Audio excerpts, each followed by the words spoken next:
إنك أنت التواب الرحيم. اللهم يا فتاح يا عليم، يا فتاح يا عليم، يا فتاح يا عليم، افتح علينا فتحا قريبا يا فتاح يا عليم. اللهم إنا نسألك فهم النبيين وحفظ المرسلين وسرعة إلهام ملائكة المقربين. نوينا تعلم والتعليم والنفع والانتفاع والإفادة والاستفادة والحث على تمسك بكتاب الله وسنة رسوله صلى الله عليه وسلم والدعاء إلى الهدى والدلالة على الخير ابتغاء وجه الله ومرضاته سبحانه وتعالى. Alhamdulillah. Amma ba'd. Alhamdulillah, dan bersyukur kehadirat Tuhan Allah Subhanahu wa taala, dan salat serta salam selalu kita haturkan kepada junjungan kita Nabi Agung Nabi besar Muhammad sallallahu alaihi wa ala alihi wa sahbihi wasallam beserta para sahabatnya serta para pengikutnya ila yaumil qiyamah. Sejarah Nabi Muhammad sallallahu alaihi wasallam berlanjut dengan di usia 40 tahun beliau menerima wahyu yang pertama kali. Kemarin kita sudah ketahui beberapa waktu sebelum beliau diutus oleh Allah Subhanahu wa taala sebagai nabi, hubbiba ilaihi khalwah, atau Rasulullah sallallahu alaihi wasallam secara alami, secara natural ini senang untuk menyendiri. Senang untuk menyendiri. Menyendiri di mana? Seperti kita ketahui, Gua Hira. Gua Hira. Ada yang tanya mungkin suatu saat, Ustadz atau Ustadzah, misal mbak-mbaknya kalau nanti jadi Ustadzah, lo memang menyendiri di Gua Hira ini apakah ada yang melakukan sebelum Rasulullah? Ada. Seperti tokoh-tokoh Quraisy, salah seorangnya kakek Nabi Muhammad SAW yang namanya Abdul Muttalib, kalau mereka lagi dalam keadaan pengen menyendiri di Gua Hira. Ada yang tanya lagi, lo terus ngapain? Di Gua Hira menyendiri itu terus ngapain? Apa menang toh? Ada yang bilang tafakur. Cuman lebih komplitnya lagi, mereka menyendiri di Gua Hira dengan tujuan khalwah. Kalau ada orang miskin yang datang ke gua itu minta sumbangan, dikasih. Kana yut'imut ta'am man ja'ahu minal masakin. Tujuan utamanya salah satunya ialah untuk menyendiri kalau ada orang miskin datang ngasih makanan. Ada yang tanya lagi, loh Ustadz, makanan apa yang dibawa ke situ? Orang dalam keadaan menyendiri tidak mungkin sambil bawa kompor ke atas gitu. Itu bukan menyendiri namanya, piknik. Ini bukan piknik, menyendiri. Loh terus bawanya makanan apa? Bawanya minyak zaitun sama kurma sama roti Arab namanya ka'ak. Lo jenengan pernah dengar atau searching di Google nanti kue ka'ak. Kue ka'ak itu gandum diadon, dicampur habatus sauda itu. Biji-biji yang kecil hitam-hitam itu dicampur, diudek. Prosesnya lainnya saya tidak tahu, yang saya tahu itu dok. Itu makanan khas Arab. Kalau di Arab waktu kita di Timur Tengah itu gede segini. Kayak apa ya? Nah, kayak atasnya galon itu besarnya, sepiring gedenya. Cuman kalau yang di Indonesia menyesuaikan ukuran Indonesia, seukuran isolasi yang besar itu lakban itu Indonesia. Ada lagi yang kecil. Cuman kalau di Arab gede. Loh Ustadz, kalau misalkan ada orang miskin yang datang terus gimana ini? Dikasih, ketok kasih. Diketok dikasih. Ada dikasih minyak zaitun. Itu yang dilakukan oleh Abdul Muttalib dan yang dilakukan oleh Nabi Agung Nabi besar Muhammad sallallahu alaihi wa ala alihi wasallam. Ada lagi para alim ulama yang mengatakan ibadah di dalam khalwat yang dilakukan oleh Nabi Muhammad ialah at-tafakkur ma'al inqita' minan nas. Beliau berpikir tentang keadaan, tentang apa tujuan hidup. Udah putus dengan urusan sama manusia, dagang ndak mikir, terus segala macam urusan duniawi tidak kepikiran. Loh Ustaz, apakah bisa saya melakukan khalwah kalau sekarang? Bisa. Cuman bukan saya tidak nyarankan jenengan ke ujung gunung terus nyemeti. Bukan. Topo secara Islam itu bisa kita laksanakan walaupun di rumah kita sendiri. Caranya gimana? At-tafakkur. Kita mengulang-ulang kejadian apa hari ini. Ya Allah, iya tadi kok saya bohong. Ya Allah, kok tadi saya seperti ini. Dengan tujuan apa? Agar hari esok lebih baik daripada hari ini. Bahkan dikatakan tafakkurus sa'ah khairu min ibadatis sanah. Kemarin mungkin saya pernah katakan, orang yang tujuan diem berpikir sejenak itu lebih baik daripada beribadah selama setahun. Orang beribadah setahun cuma tidak ada pikiran untuk bertambah dan bertambah dan berkembang. Sedangkan orang yang tafakur ada pikiran untuk berkembang. Makanya salah satu pikiran kegiatan yang paling baik itu merenung. Introspeksi diri. Dengan introspeksi diri itu kadang kita introspeksi diri dengan teman orang. Diskusi, share sama orang. Saya itu baiknya gimana? Saya sudah berbuat baik seperti ini, cuman kok masih ada yang kurang. Oh ya, mungkin sama ownernya, mungkin sama jangan introspeksi diri, share sama orang, berduaan sama Mas Bayu di kamar gitu ya, jangan. Kalau mbak-mbaknya piye masa aneh kok. Disotok di sini. Bukan, yang dimaksud ialah share diskusi dengan satu orang yang Anda anggap percaya, yang aman. Kalau memang harus dengan seorang laki-laki yang mungkin Anda anggap kakak, walaupun dia bukan kakak, di tempat yang terbuka, bukan di tempat menyendiri-menyendiri. Itu bagus, Ustaz. Bagus, penting. Kenapa? Tidak ada salahnya. Ma khaba man istasyara. Tidak akan kecewa orang yang musyawarah.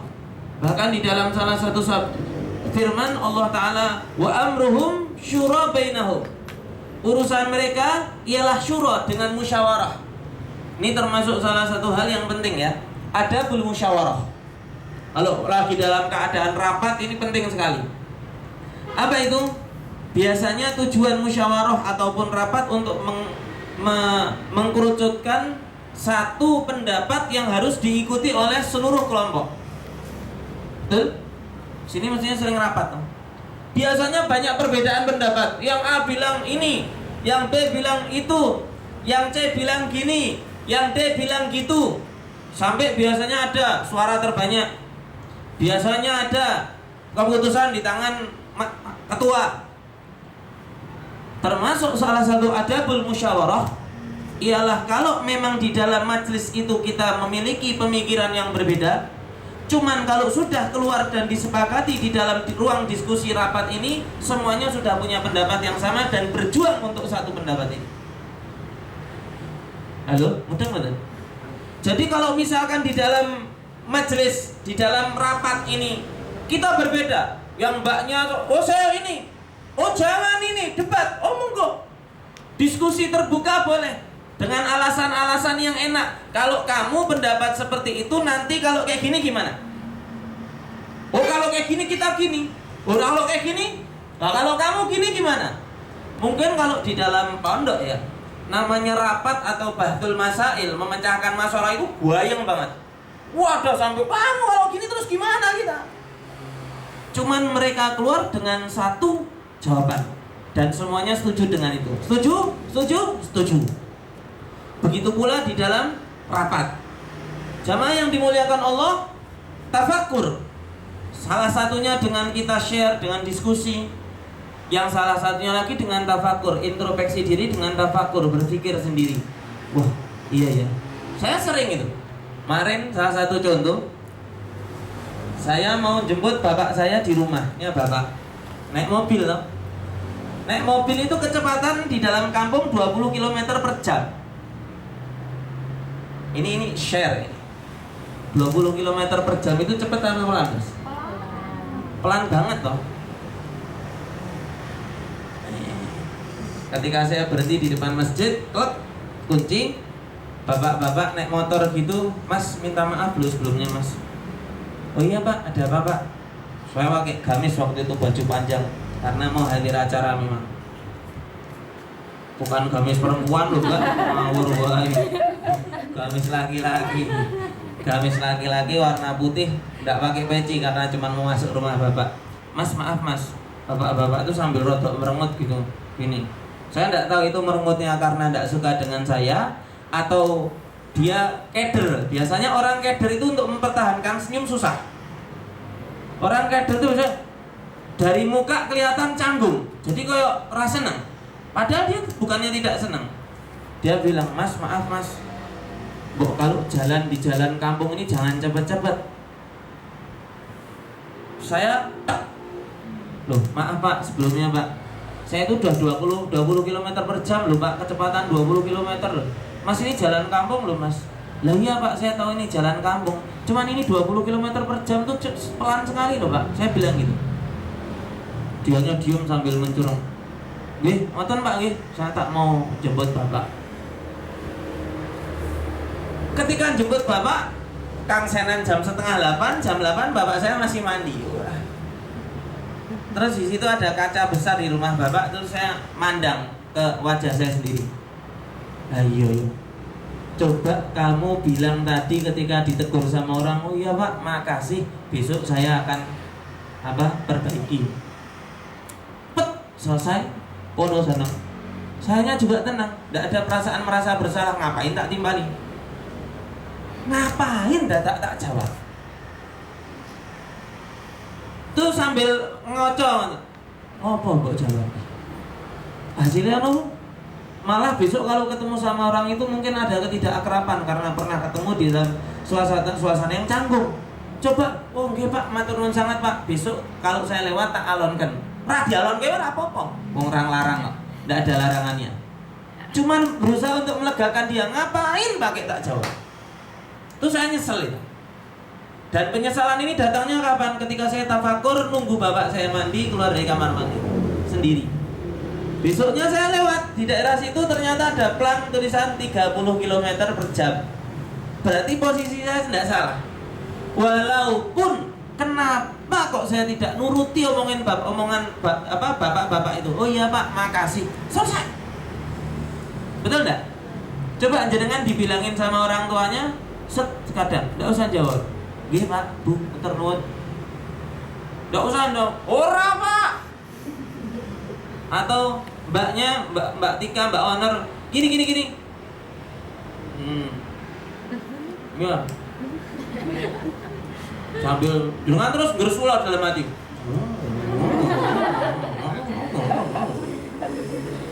Coba jenengan ngaca. Setelah itu apa di rumah ngaca? Ayo, ngopo ya? Bu aku iya Mbak. Selesai. Kenapa harus seperti itu? Nah, ini hal-hal seperti ini datang ketika tafakur. Kita menyendiri biasanya kalau orang sebelum tidur itu sambil mikir,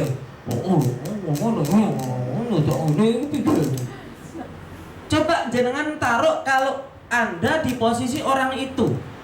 Misalkan sekarang ada manajer, ada karyawan. Jenengan lagi diseneni sama manajernya misalkan. Terus jenengan, ya wis. Jangan bilang seperti itu.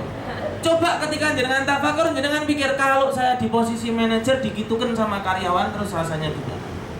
Lah, hal-hal seperti ini datangnya ketika Anda tafakur. Cok dadi wong gablek iki. Oh iya. Ra tau mikir, tidak pernah introspeksi diri. Tidak akan berkembang orang yang tidak pernah introspeksi diri. Rasulullah sallallahu alaihi wasallam. Balik ke Rasulullah. Beliau tafakur. Loh Ustaz, apa ada makna lain dari tafakur Ustaz? Ada. Sebagian orang mengatakan, sebagian para alim ulama, kana ta'abbudu sallallahu alaihi wasallam adzikr. Rasulullah sallallahu alaihi wasallam ketika di Gua Hira itu berzikir dengan zikir menyebut nama Allah Subhanahu wa taala. Ada lagi yang mengatakan Rasulullah beribadah dengan cara keluarga beliau, yaitu ibadahnya syariatnya Nabi Ibrahim alaihissalam. Mungkin kita pernah bahas kenapa kok berhala itu disembah di Mekah. Karena ada salah satu tokoh Quraisy yang mendatangkan berhala dari luar. Sebelumnya ibadah mereka seperti ibadah Nabi Ismail alaihissalam. Ibadah Nabi Ismail alaihissalam ini masih ada di dalam keluarga Nabi Muhammad. Lah Rasulullah beribadahnya seperti ibadah Nabi Ismail, Nabi Ibrahim alaihissalam. Ada yang mengatakan lagi ibadahnya Rasulullah sallallahu alaihi wasallam ialah tafakur. Setelah beliau tafakur dari Gua Hira turun lalu tawaf Ka'bah 7 kali. Setelah tawaf kalau ada orang miskin sedekah kepada orang miskin tersebut. Nah ini penggabungan daripada pendapat-pendapat tersebut. Lah salah satu kejadiannya Rasulullah seperti kita telah ceritakan 2 minggu yang lalu didatangi oleh malaikat Jibril. Malaikat Jibril memeluk Rasulullah sallallahu alaihi wasallam. Ustaz, apa Rasulullah ini tidak kaget kejadian seperti ini? Kemarin juga kita sudah bahas bahwa sebelum Rasulullah diutus oleh Allah menjadi nabi, beberapa waktu itu Rasulullah terbawa mimpi. Mimpi malam hari, besoknya kejadian. Mimpi malam hari, besoknya kejadian. Bukan itu saja ternyata. Sebelum Rasulullah diutus oleh Allah menjadi Rasul, itu di telinga beliau ada selalu panggilan, Ya Muhammad, Ya Muhammad, Ya Muhammad, Ya Muhammad, Ya Muhammad, Ya Muhammad. Ada panggilan terus, Ya Muhammad. Ketika Rasulullah dipeluk malaikat Jibril alaihissalam, besoknya tahu saya turun ke rumah, sampai rumah, Khadijah, selimuti aku Khadijah, selimuti aku Khadijah. Kita sudah ceritakan sama Siti Khadijah, diceritakan, diselimuti. Setelah diselimuti, ada satu kejadian sama Siti Khadijah dan Rasulullah dibawa ke Waraqah bin Naufal. Waraqah bin Naufal ialah sepupu Siti Khadijah. Beliau ialah orang terakhir yang termasuk ahlu fitrah. Ahlu fitrah ini apa Ustaz? Zaman kemurnian. Tidak ada syariat dari nabi ke nabi yang lain. Ini namanya zamanul fitrah. Seperti kalau ada yang tanya, ini mungkin nyun sewu, banyak pembahasan di luar. Banyak pembahasan di luar. Saya mau tanya sebelumnya. Bapaknya Rasulullah namanya Abdullah. Masuk surga atau masuk neraka? Wow, pertanyaan. Ini Ustaz, maaf Ustaz, saya enggak ada hubungannya sama tiket surga sama tiket neraka, jadi enggak tahu udah dapat tiket. Bukan, ini secara ilmu. Takdir Allahu a'lam. Cuman secara ilmu. Bapaknya Rasulullah atau kakeknya beliau yang namanya Abdul Muthalib itu masuk surga atau masuk neraka?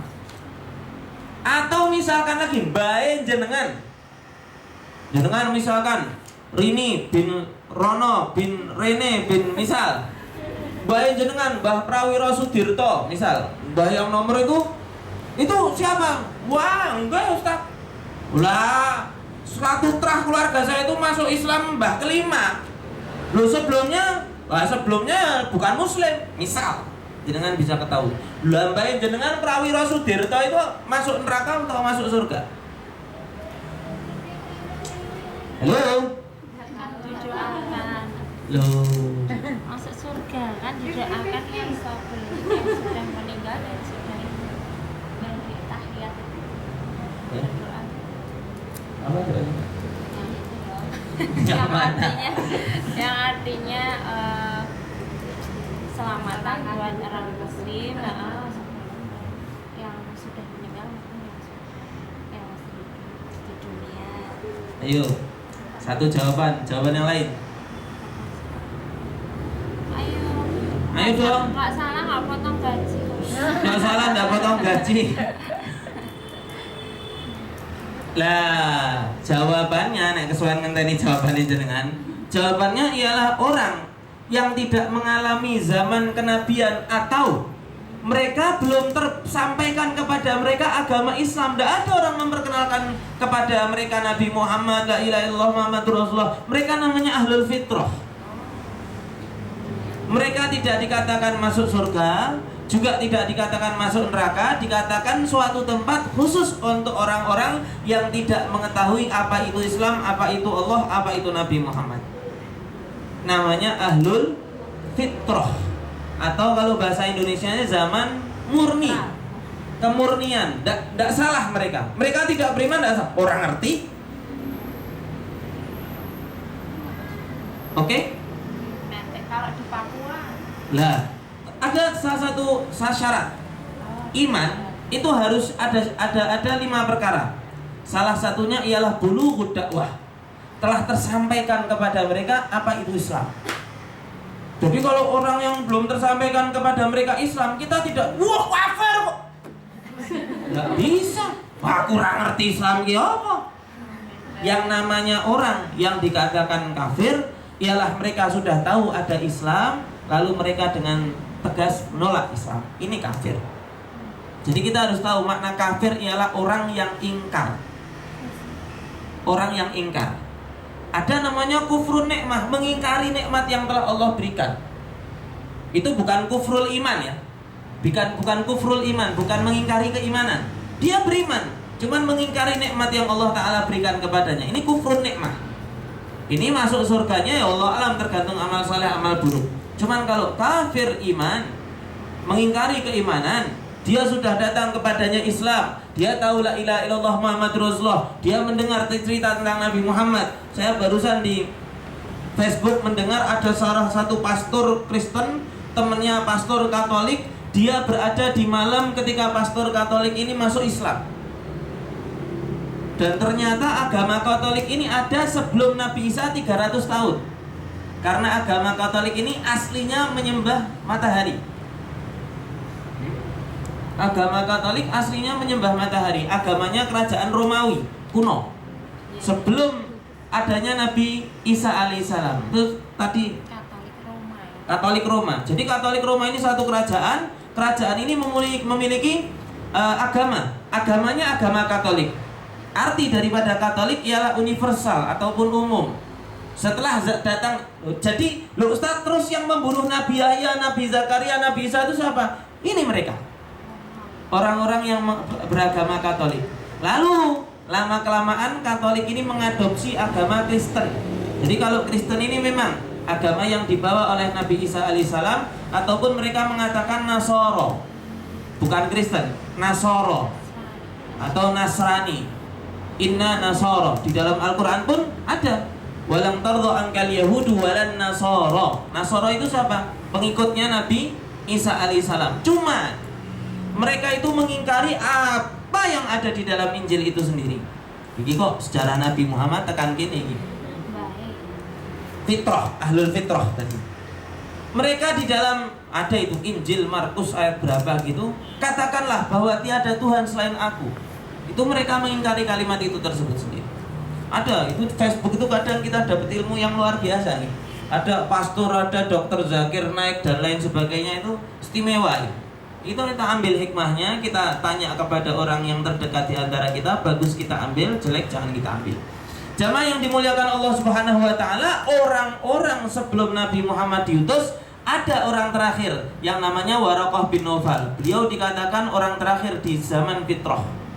Karena beliau tidak beriman kepada Nabi Muhammad.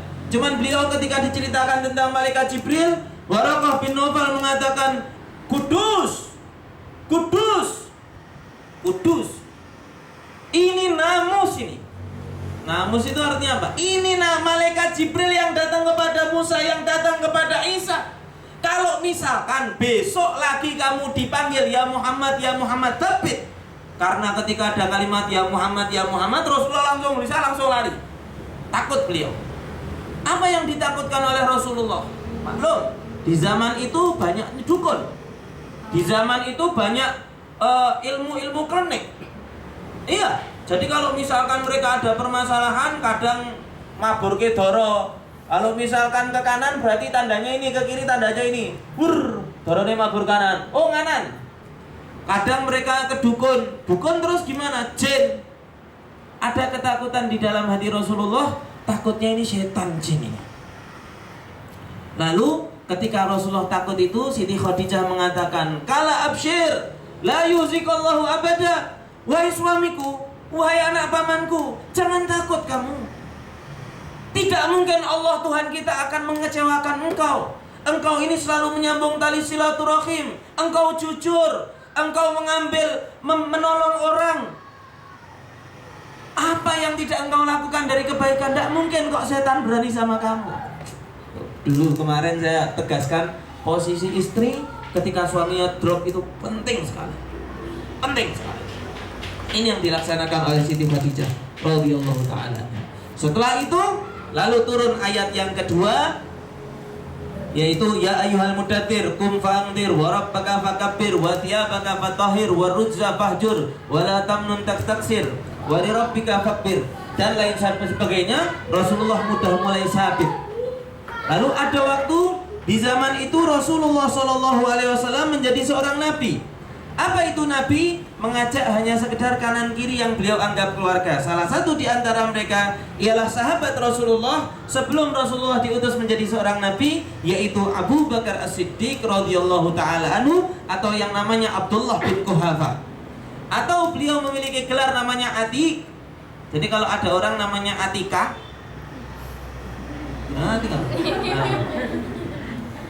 Atika ini salah satu salah satu nama bibiknya Rasulullah. Kalau laki-laki namanya Atik, bukan Mbak Atik cuman Mbak. Kalau yang perempuan namanya Atika. Jadi ain ta ya qaf. Tak marbutoh. Atikoh. Orang Indonesia bilangnya Atika. Artinya apa itu? Orang yang merdeka. Orang yang mandiri dan berdiri sendiri, itu maknanya. Lah Abu Bakar As-Siddiq Abu Bakar As-Siddiq ini salah satu gelar beliau ialah Atik. Nama beliau